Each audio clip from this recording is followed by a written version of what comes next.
once the adrenaline kicks in, you are off. And your heart's pumping and it's like, ugh. I can pull a little bit more. I'll get to the end. It's euphoric. And I don't stop until I hear, let it ride.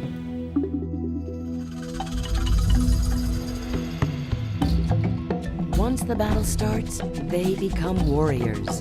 Souls and bodies must join together, digging for strength to conquer one more time the dragon that almost took their lives, and ride the one that saved their souls.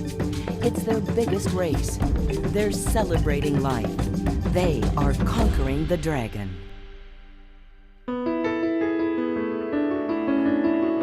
They are beating breast cancer. Now they're facing a new and exciting challenge, preparing for their biggest race ever. The Miami Breast Cancer Survivor Dragon Boat team, Save Our Sisters, has to be strong to handle the 500-meter course in Peterborough, Canada, against 74 other teams from around the world.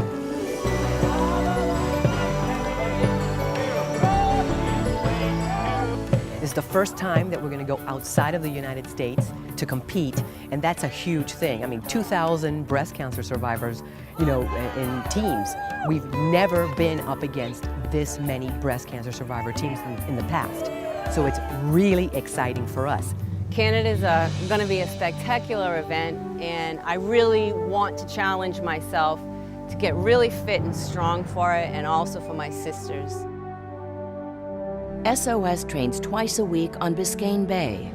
They know how important race strategy is. Strong starts, a steady race pace, and a solid finish. So we practice the starts because they're very important. They say you lose the start, you lose the race. If you don't get ahead at least by an inch or less in your start, you're not going to win the race. Bury the paddle, bury it. So it's important to know what cadence you're going to do, how the count goes, and that's why we practice that every time. Reach it out!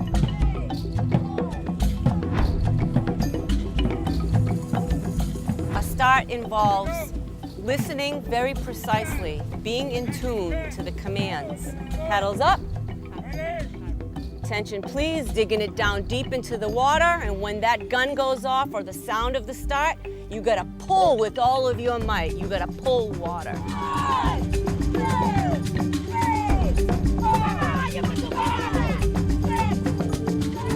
We pull with the whole body, and that's where the power comes in. We drive through the outside leg. We drive through the hip. We use our whole shoulder, our whole back by twisting and reaching and pulling. That's how we maximize the power.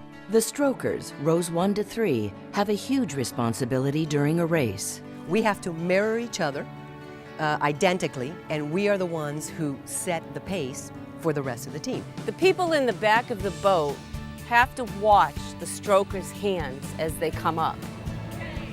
And when they come up, the people in the back have to come up at the same time. We need to all be in sync.